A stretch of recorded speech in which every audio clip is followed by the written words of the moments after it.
मुझे खेद है भैया, मैं अरुणासुर को प्राप्त हुए उसके गुप्त वरदान के बारे में कुछ भी ज्ञात नहीं कर सका। मैं मेरी युक्ति में सफल नहीं हो सका। किंतु अब उसकी मृत्यु के कारण को कैसे ज्ञात करेंगे हम, ये मेरी समझ के बाहर है गणेश। जब ब्रह्मदेव ने उसे वो वरदान प्रदान किया तो उस समय उन दोनों के अतिरिक्त वहां और कोई नहीं था। तो उन दोनों के अतिरिक्त और किसे ज्ञात हो सकता है ये रहस्य? अब हम स्वयं तो अतीत में जाकर वो संवाद सुन नहीं सकते ना गणेश।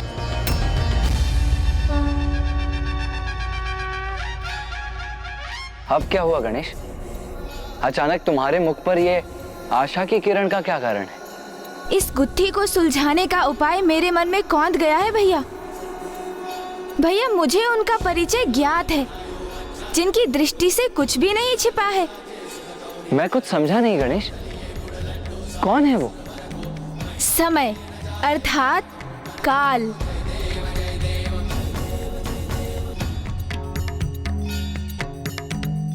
काल को सब ज्ञात है, अर्थात माता कालरात्रि को सब ज्ञात है भैया। बीते समय में जाकर उस रहस्य को उद्घाटित करने में वो हमारी सहायता करेंगी।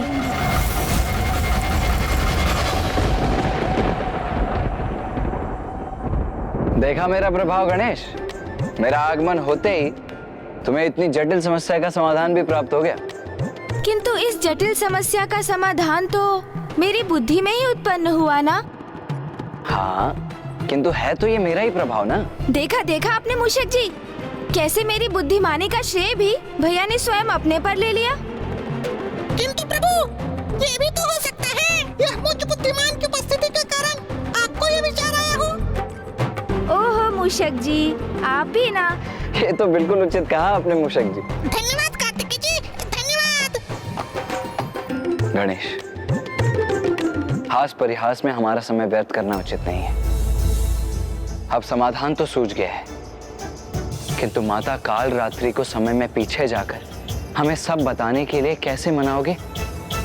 क्योंकि दुर्गमासुर से भेंट होने के पश्चात से ही वो तो अत्यंत क्रोधित हैं। दुष्टों को समझाना नहीं, उनका संहार करना है मेरा स्वभाव। इसीलिए मुझे उसका संहार करने भेजना चाहिए था आपको। किसी भी विकट परिस्थिति को सुलझाने के लिए साम दाम दंड भेद का प्रयोग करना होता है, और मैं भी ऐसा ही करूंगा। माता के क्रोध की कटुता अपने मीठे मीठे वचनों की मिश्री से मिटा दूंगा मैं। उनका ऐसा मनुहार करूंगा मैं कि वो अवश्य मान जाएंगी भैया। किंतु गणेश, बहुत भयंकर होता है उनका क्रोध, उन्हें मनाना इतना सरल नहीं है। अरे आप देखते जाइए ना भैया, कितनी सरलता से मनाता हूँ मैं उन्हें। ऐसी प्रशंसा करूंगा उनकी मैं कि वो मुझसे प्रसन्न होकर मुझे दर्शन अवश्य देंगी। हाँ, ये तो सत्य है गणेश। जो अत्यधिक क्रोध करते हैं उनका हृदय बड़ा सरल होता है, और थोड़े से मनुहार से भी वो शांत हो जाते हैं। तो माता कालरात्रि को मनाने की तुम्हारी ये युक्ति कदाचित सर्वथा उचित है। हाँ, किंतु हम उन्हें बुलाएंगे कैसे? श्रद्धा और निष्ठा से उनका आवाहन कर।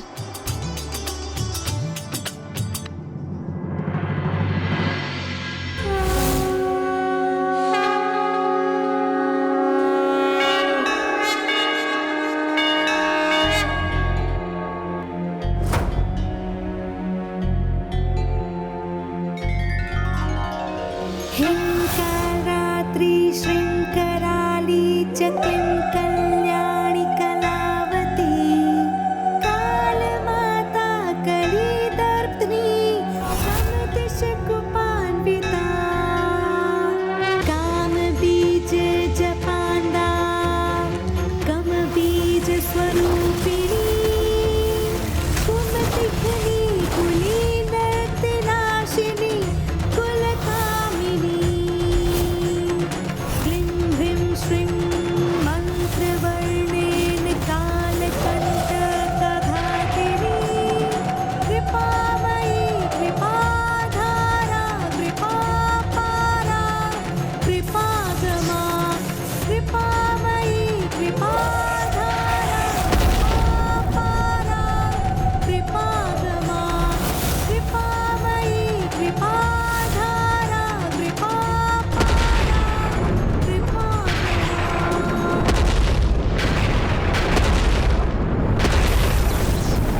वरदात्री है माँ, माता शुभ वरदात्री।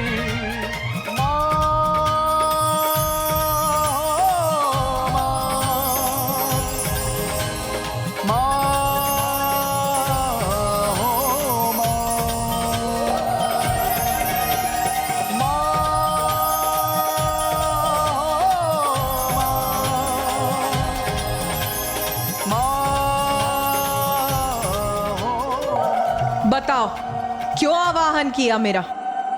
माता, मेरी विकट समस्या आप ही समझ सकती हैं और उसका समाधान भी आप ही मुझे बता सकती हैं। क्योंकि जो पूर्व में अवस्था आपकी थी वही अवस्था अब मेरी है, इसलिए मैंने आपका आवाहन किया है माता। क्योंकि माता, जिस प्रकार माँ ने आपको दुर्गमासुर को समझाने के लिए भेजा था, वैसे ही मैं भी माँ के आदेश से अरुणासुर के पास जाने के लिए विवश हुआ। और फिर? किंतु माता, यदि कोई दुष्ट अहंकारी कुछ समझना ही ना चाहे तो उसे भला कोई कैसे समझा सकता है? जैसे आप दुर्गमासुर को समझाने में असफल हुई, उसी प्रकार अरुणासुर की मृत्यु का रहस्य ज्ञात करने में मुझे भी असफलता का सामना करना पड़ा माता। किंतु अब आप ही बताइए ना माता, यदि शीघ्र ही ऐसे दुष्टों का अंत नहीं किया गया तो वे इसी प्रकार पाप कर्मों में लिप्त रहेंगे और पृथ्वी देवी उनके पापों का भार सहने के लिए विवश होती रहेंगी। इसीलिए तो मैंने अपना मत व्यक्त किया था कि इन दुष्टों को अभी इसी क्षण नष्ट कर देना चाहिए। हाँ माता, मेरा भी मत आपके ही समान है और आप तो उसी समय उस दुष्ट दुर्गमासुर का वध कर सकती थी। किंतु मैं चाहता भी तो अरुणासुर का वध करने में अक्षम रहता माता। क्यों? ऐसी कौन सी बाधा है जो तुम्हें अक्षम्य बनाती है? यही माता कि अरुणासुर का मुझे क्या, किसी को उसके वध का उपाय ज्ञात नहीं। ब्रह्मदेव का वरदान और उस वरदान को गुप्त रहने का वचन दोनों ही प्राप्त है उस दुष्ट को। इसलिए जो रहस्य ब्रह्मदेव उजागर नहीं कर सकते वो मैं स्वयं ज्ञात करने गया था माता, किंतु असफल हो गया और अब प्रथम बार माँ के आदेश का पालन करने में असफल होकर लौटना होगा मुझे। किंतु अपना ये असफल लज्जित मुख कैसे दिखाऊंगा माँ को मैं? मेरी असफलता से तो उन्हें बहुत दुख होगा ना माता।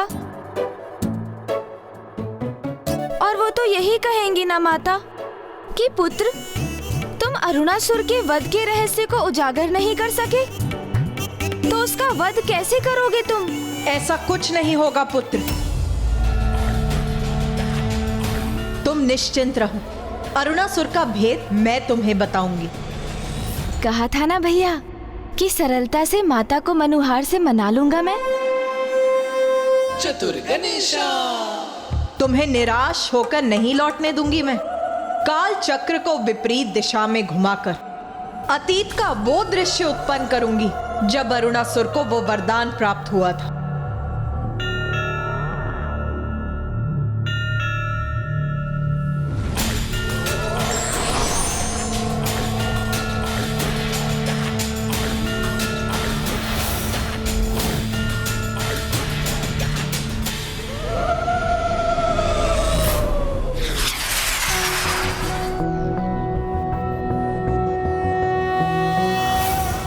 रक्ताब्धिपोतारुण पद्म संस्थानां पाशांकुशेष्वा सशरासि बाणां शूलं कपालं ददतिं कराब्जै रक्तां। भैया, मैंने कहा था ना, किसी भी समस्या को सुलझाने के लिए साम, दाम, दंड भेद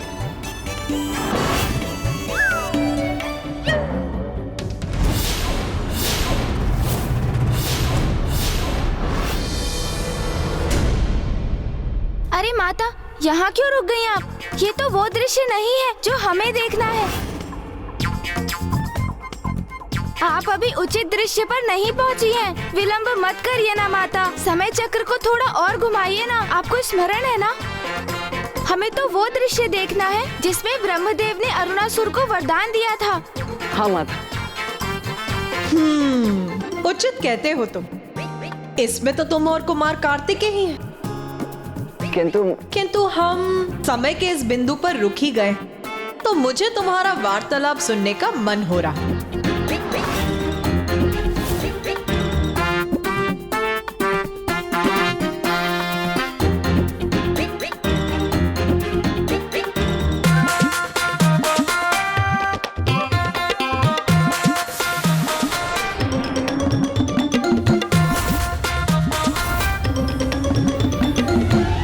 विकट परिस्थिति को सुलझाने के लिए साम दाम दंड भेद का प्रयोग करना होता है, और मैं भी ऐसा ही करूंगा। माता के क्रोध की कटुता अपने मीठे मीठे वचनों की मिश्री से मिटा दूंगा मैं। उनका ऐसा मनोहार करूंगा मैं कि वो अवश्य मान जाएंगी भैया। अरे आप देखते जाइए ना भैया, कितनी सरलता से मनाता हूँ मैं उन्हें।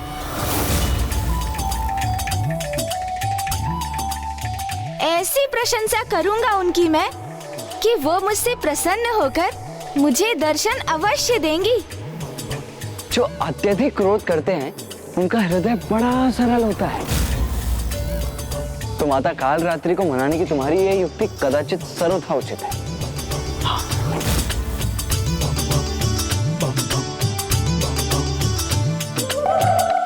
इतना दुस्साहस कि तुम दोनों ने मुझे मूर्ख बनाने का प्रयास किया।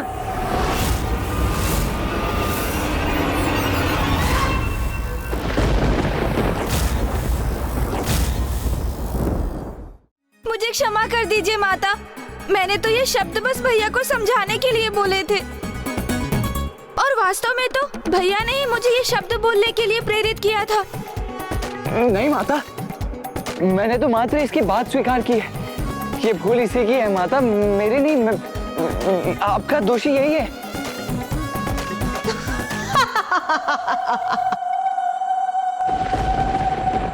तुम दोनों बहुत चतुर समझते हो ना अपने आप को, किंतु स्मरण रखो, तुम दोनों की माता हूं मैं, और भली भांति समझती हूं मैं तुम दोनों की चतुराई को।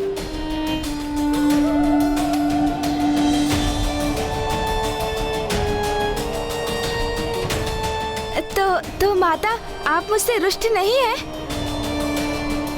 और आप हमें अतीत के उस पल में भी ले जाएंगी ना? हाँ पुत्र, क्योंकि तुमने मेरी स्तुति में जिस स्तोत्र का उच्चारण किया था, मैं उससे बहुत प्रभावित हूँ।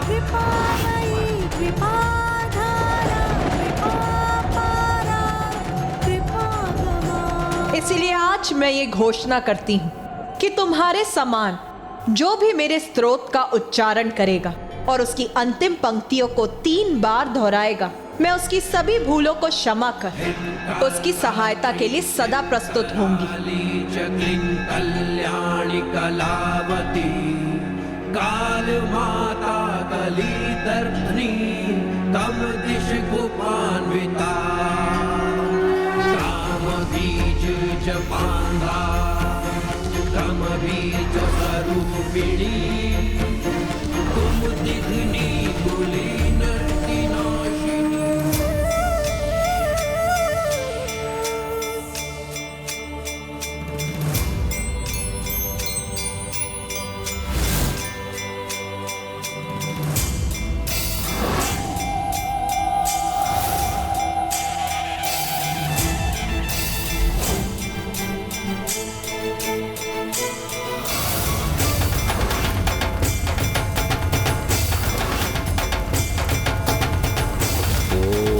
ब्रह्मदेवाय नमः। ओम ब्रह्मदेवाय नमः। ओम ब्रह्मदेवाय नमः। अरुणासुर, उठो अरुणासुर, तुम्हारा तप सफल हुआ।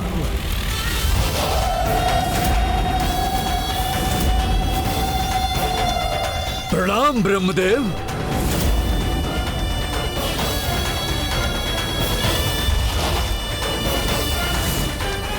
मैं अपना तप आपके चरणों में समर्पित करता हूं प्रभु।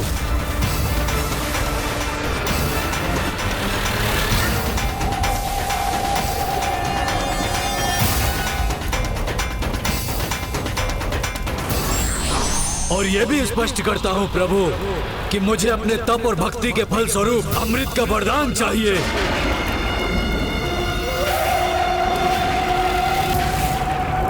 अरुणासुर, मैं तुम्हारे इस घोर तप से अत्यंत प्रसन्न हुआ, किंतु अमृत प्रदान करने में मैं असमर्थ हूं।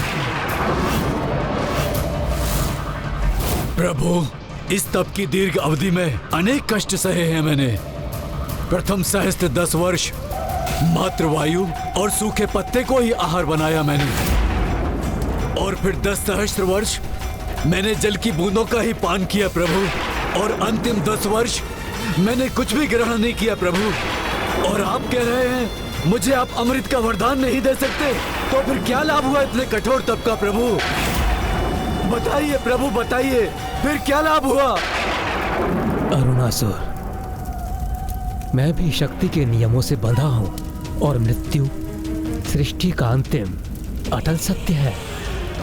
अमृत तो मैं तो क्या, तुम्हें कोई भी प्रदान नहीं कर सकता।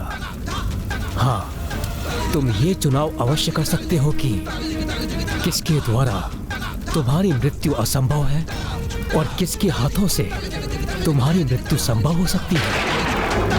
ये वरदान मैं अवश्य दे सकता हूँ। अच्छा, यदि आप अपने भक्त के लिए इतना ही कर सकते हैं तो फिर यही उचित है, किंतु मेरी एक अवस्था है। वचन दीजिए मुझे कि आप मेरे वरदान को गुप्त रखेंगे, उसका रहस्य किसी भी परिस्थिति में किसी के समक्ष उजागर नहीं करेंगे।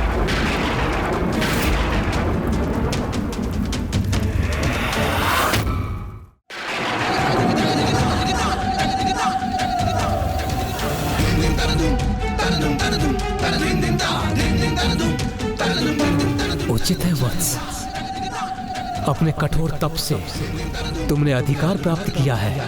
मैं तुम्हें वचन देता हूँ, मैं तुम्हारे वरदान के विषय में कभी भी किसी से कुछ नहीं कहूंगा। तो फिर मुझे ये वरदान देने की कृपा कीजिए प्रभु कि मेरा वध कोई देवता, असुर, स्त्री, किन्नर, पशु, यक्ष, नाग, गंधर्व द्वारा संभव न हो सके।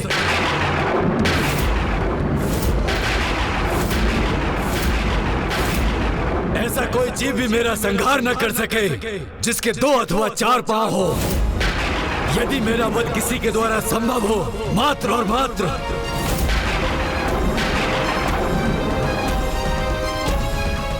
6 पांव वाली तुच्छ रानी कीट ही कर सके, जिसका स्वर ब्रह्मांड की गूंज के समान हो।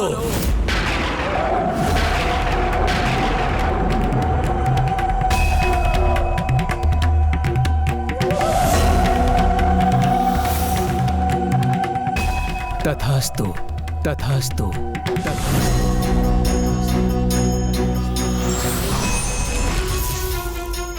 6 पांव वाली तुच्छ रानी कीट ही कर सके, जिसका स्वर ब्रह्मांड की गूंज के समान हो।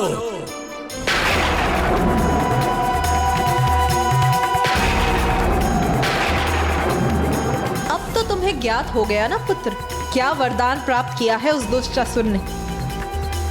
हाँ माता, उस दुष्ट ने बहुत चतुराई का प्रदर्शन किया है, क्योंकि उसे ये ज्ञात है कि वो गिरगिट होने के कारण अपनी जिह्वा से किसी भी कीट को अपना आहार बना सकता है, और उसने रानी कीट को इसीलिए चुना क्योंकि वो यदा कदा ही गतिशील होती है।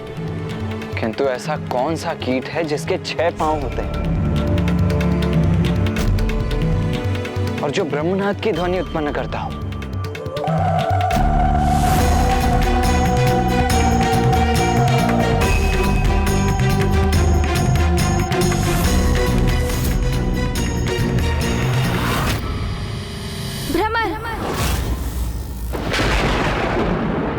भ्रमर है वो कीट।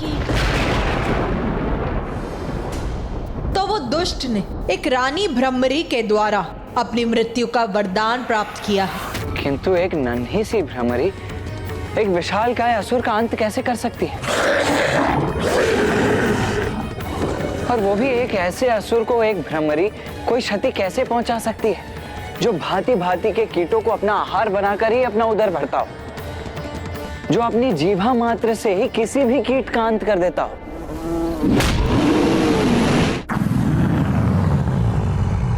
भैया, ये किसी साधारण भ्रमरी के लिए कहाँ संभव है? उसके संहार के लिए तो स्वयं माँ को ही भ्रमरों की रानी भ्रमरी का रूप धारण करना होगा। कितनी अद्भुत और अपूर्व होगी ये घटना, जिसका साक्षी बनने का सौभाग्य प्राप्त करने की बड़ी उत्सुकता से प्रतीक्षा करूंगा मैं।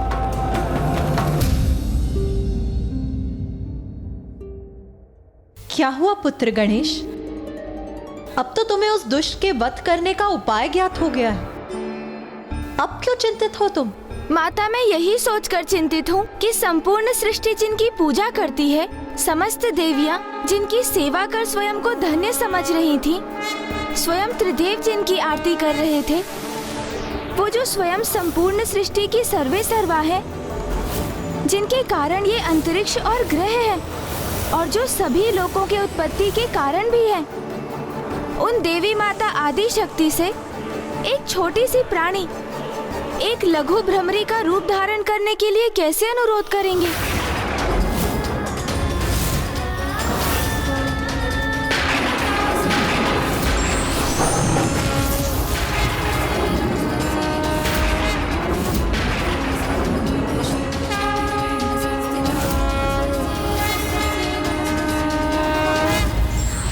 अधर्मी अपने बचाव के लिए कोई भी युक्ति लगा ले, किंतु ईश्वर उसके पतन का कोई ना कोई मार्ग अवश्य ही चुनकर रखते हैं।